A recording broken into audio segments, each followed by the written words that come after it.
Hey y'all, this is AL Thick Madame, and this is the recap review for Love and Marriage Huntsville. So y'all excuse me in advance, the raspiness is setting in. I've had a long day, and after I'm done doing this, I will be going to sleep. I have a long day ahead of me tomorrow, and all this week is gonna be rough because by the time y'all see it, it'll be Sunday, and yeah, so the new week starts Sunday. Y'all, this episode starts out with Tisha at the event that she is set to speak at, and it's called Gold Girls Unlimited. So the people who came to support her are, of course, her mama, Kimmi, and some woman named April who she befriended a year ago, and she, just so happens to be someone who is in the same sorority that she's in. So she's there, and it's her turn to speak. And she gets up there, and what we saw in the preview last time is actually what happened. And she was very nervous and set to speak, and she eventually did speak. And, I guess people kind of clapped and, did little things to kind of help egg her on. So it worked out, I guess. Y'all, in the middle of her doing her speech, Marsau showed up. And I actually knew that this was going to happen. I meant to say that last week because to me it was just obvious. It makes sense that he would show up, because why wouldn't you show up to your wife's event? You have been getting drugged up, down, and all around through every comment section, every blog, anything, all on social media, because nobody sees it for you, Marsau. Because every time we look up, the way that you speak to your wife, the way that you handle your wife, all of that is indicative of someone who is a very controlling, narcissistic, trifling person. So I already knew who was going to show up. He showed up with flowers in hand. And instead of her continuing on with her speech and maybe like doing like a little subtle smile, she was like, "Oh, babe, oh my gosh." And I'm just like, girl, if you don't continue on with this speech and get out from up there, you're doing the most at these people's event. Y'all, anyway, she finished her speech and she ended up meeting up with everybody who was supposed to be there to support her.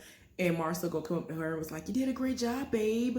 If I were a girl, I would feel empowered." And I was just like, just stop. You really trying to put it on thick. Her mama wrote up on Marsau, and they greeted one another, and of course her mama did what she always does, and she read him and told the truth, because as usual he's not wearing his wedding ring. Now I'm 50-50 on him wearing his wedding ring, only because of his profession. My father does and or did, because he still does it a little bit, not as much as he did back in the day when he was a lot younger. My father has built houses, did brick mason work, but what his concentration in life was, and he got his degree, certificate, and all that stuff in, is being a mechanic. So yeah, my daddy always, his hands were like so oily. Like he very rarely, only time he really wore gloves was when he was dealing with something electrical or whatever, or he needed better grip. So otherwise we stayed having lava and other soaps like that at the house to get all the grease off of his hands. We had to have all kinds of degreasers when my daddy came in the house, because basically 7 days a week my daddy was doing stuff, even though when he was literally working for the state of Alabama, that was 5 days a week. And he had side hustles that, people came to him and wanted him to do other stuff. Y'all, I digress. But I'm just saying, that's why I'm saying I'm 50-50 on him having his ring on. But I'm just saying there are instances where he's not anywhere near his job. So I don't understand why the ring isn't on. And unless he's outgrown it and they just haven't got another one, I don't understand. It's not making sense to me why he never wears his ring. I mean, it's obvious, but I'm just saying. Y'all know what it is. So anyway, her mama was reading as usual. I'm here for it.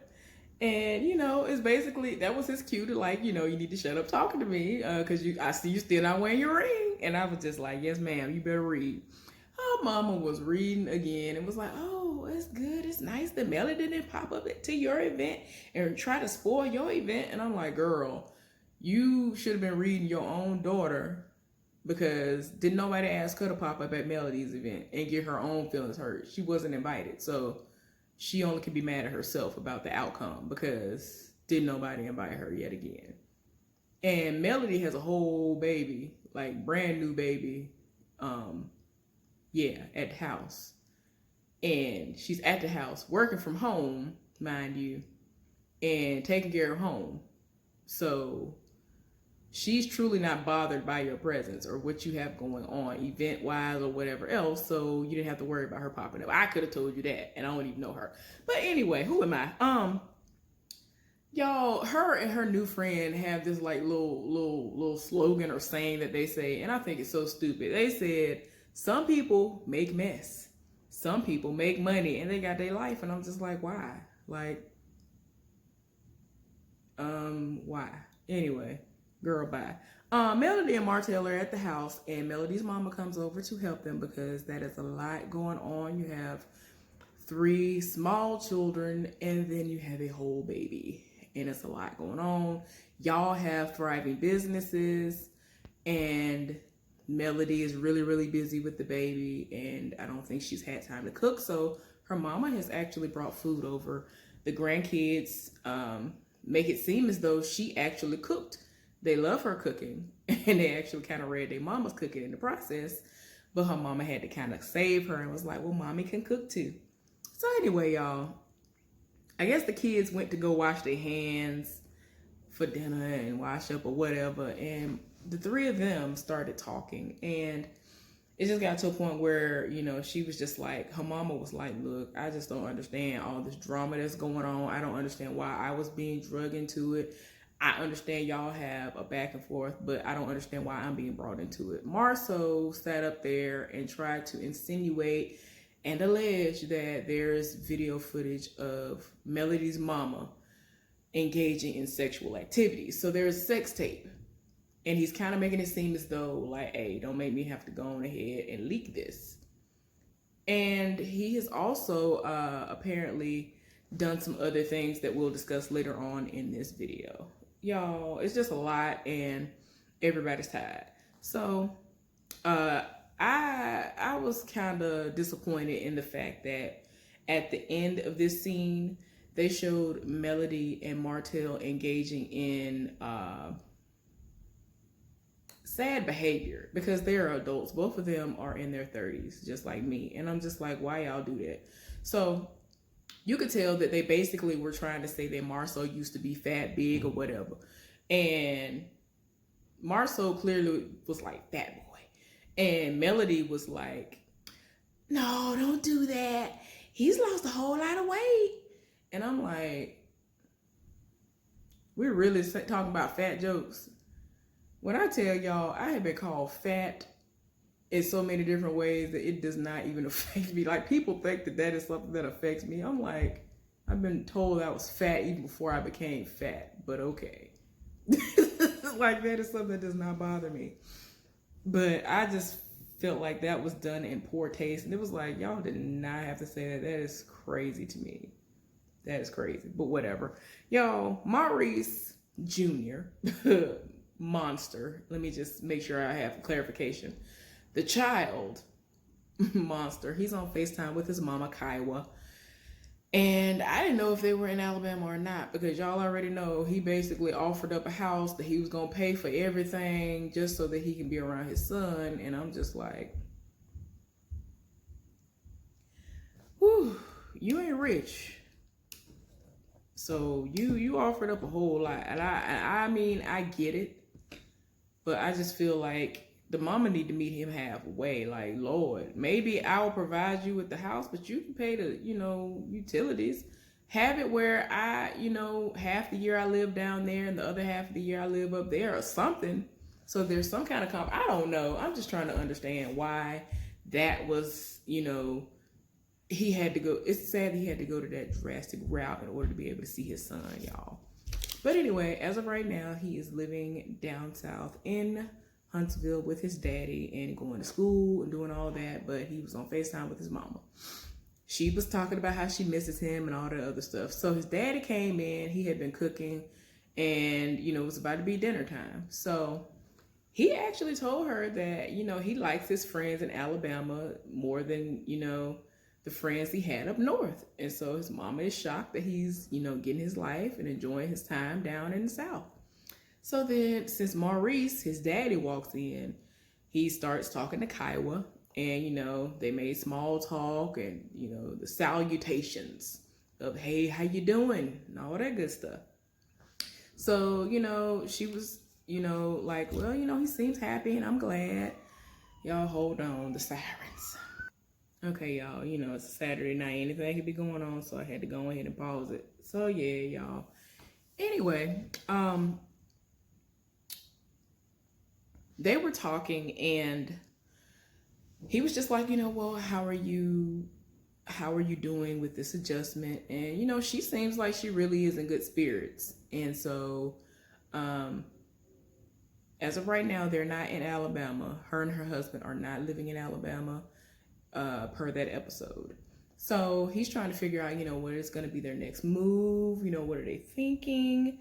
Are they thinking about it? Like, what's going on? And, he was like, look, I think I see Zay, or whatever he said his name was. Y'all, whoever her husband is used to date Maurice's sister back in the day. So he was like, look, I already know the husband. I'm cool with him. I ain't got no issues with him.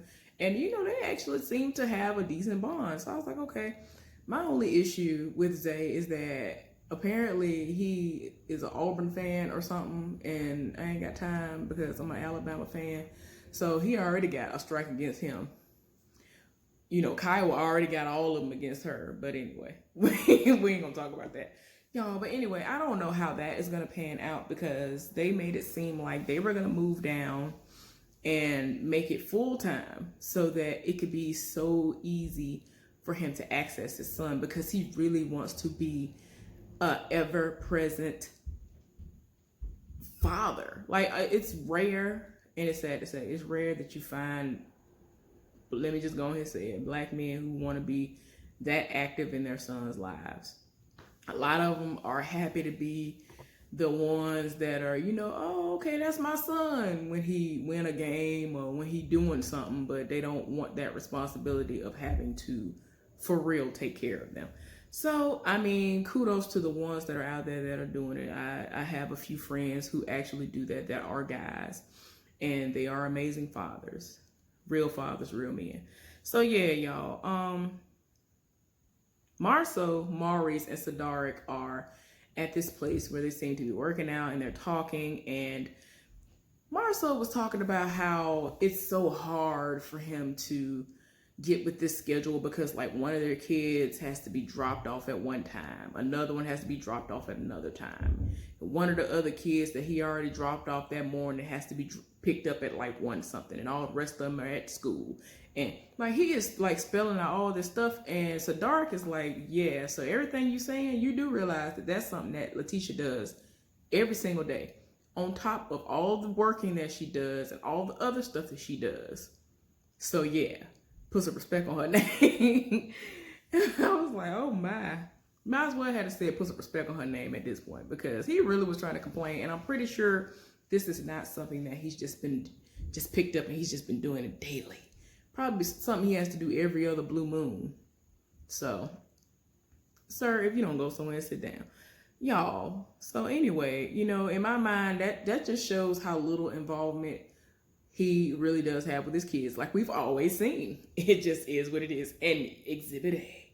Anyway, y'all, today is Kimmi's birthday, and Maurice is taking her out to this place. I forgot if it was called the cork, the wine, the something, the bottle, I think it might have been called, someplace. And she's kind of sad because she was like, I think this is going to be the first birthday that I'm not going to be with my son, because they always spend each other's birthdays together, even though he is definitely an adult now. he's grown, and a lot of people, they, might chalk up the deuces or send you a voicemail or text message or video message or something like that, or just send you something in the mail. But she's really sad. You can tell that she is sad about it. And in the middle of them celebrating her birthday, Maurice brings up again about how she should quit her job. And she's like, babe, I don't want to talk about that tonight. It's my night. So got to the point where they are bringing the cake out, and the cake is actually being brought out by her son. She gets so happy, y'all. She lit up like a Christmas tree. I thought that was so cute. So they actually did get to spend birthday together. So anyway, other parts of the conversations that they were talking about, in her mind, she just feels like, okay, I have a lot to juggle. I'm working. I'm still debating on when I'm going to take the bar exam. We have Monster to take care of, and they still haven't had their honeymoon. So he's kind of, throwing these questions at her about, how is she going to work towards this goal? When is the honeymoon going to be? Where are we going? What are we working on? Like, when are you going to do this for the bar? Like, there's a lot of stuff going on, and she's trying to juggle it, and she's basically put all of that on the back burner. Y'all, the guys are like working out. The same guys I told y'all about before. I don't remember if I mentioned them, but everybody but Martell. So again, it's Maurice, Sadaric, and Marsau. So they talking. They're discussing the lounge, which is this place. It's supposed to be a cigar lounge. I thought it was supposed to be maybe they did mention it too. This episode, he distinctively said that it is a cigar lounge that they're building and renovating or whatever. They have other businesses that they're renovating or whatever on that property. So yeah. But I could have sworn they said it was a restaurant. But yeah, I guess it's a cigar lounge. It did say lounge before. I don't know why I thought it was something else. Anyway, they're discussing that and how it's going in there. And while they were in the middle of talking, Martell rolls up. So both of them start to realize that this is a setup by Sadaric. I think Maurice wasn't there, or I don't think he was there that time. So the week prior, some things went down between the two of them, and that's apparently when Marsau felt as though his life had been threatened by Martell, and he ended up putting out something on him because he did not need him in his presence. He felt like he was being threatened. So anyway, they both were looking like, yeah, I'm just going to go somewhere else. And so Sadaric was like, man, come on, let's not be like that. We need to talk this out. So Marsau actually tried to approach him. In my opinion, it was kind of fake because I'm like, you know him. You have known him for I don't know how long. Y'all have gone out of town, out of the state, and all this together. So you literally should know how this man operates. If he's mad with you or he don't fool with you, you can't just sit up here and think you're going to roll up and just be like, hey, how you doing? Nope. Don't touch me. We ain't finna dap it up. We not finna hug. We not finna really, I'm not really going to halfway say hey to you.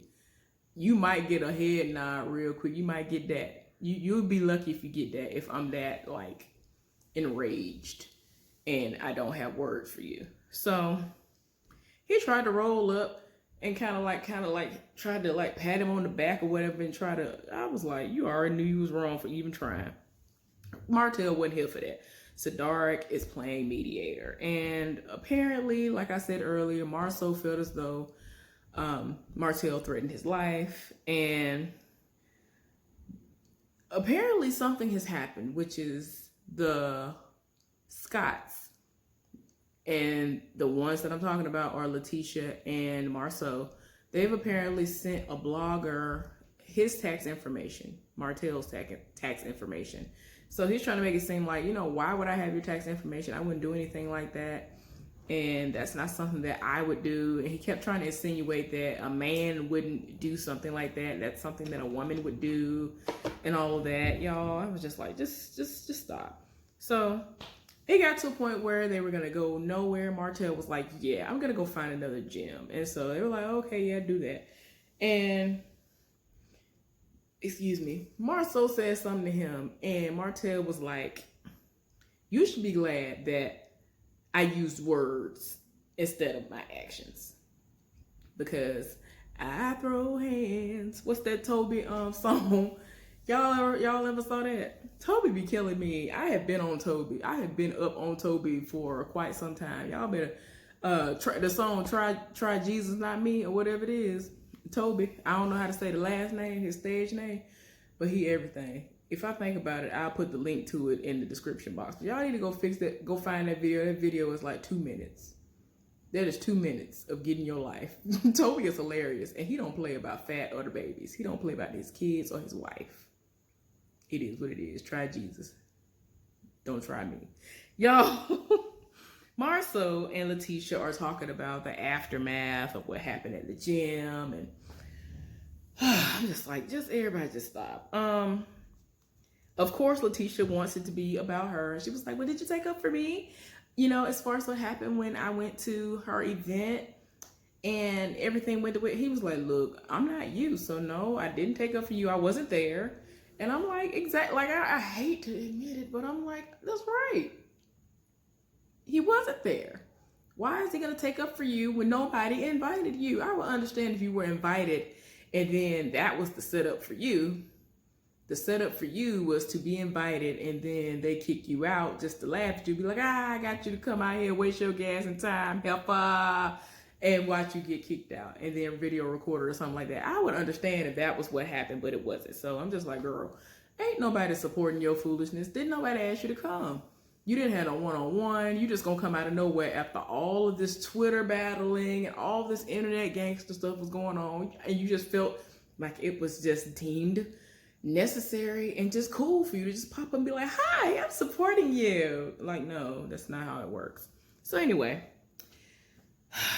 she's doing the most. So anyway, Melody is at the point where she feels as though she has never been real friends with Tisha or Marsau. She just feels like they've never been real friends to them because of their actions, and it just is what it is, and she don't see a friendship again. Y'all, we're gonna see what happens next week because Melody pops up. She literally pops up on Marsau while he is at one of their businesses. Anyway, thank you all for tuning in to my channel to watch this recap review. I hope you enjoyed it. Thank you so much for all the love and support that you give me and hanging in there with me. I will see y'all later on for something else. Bye.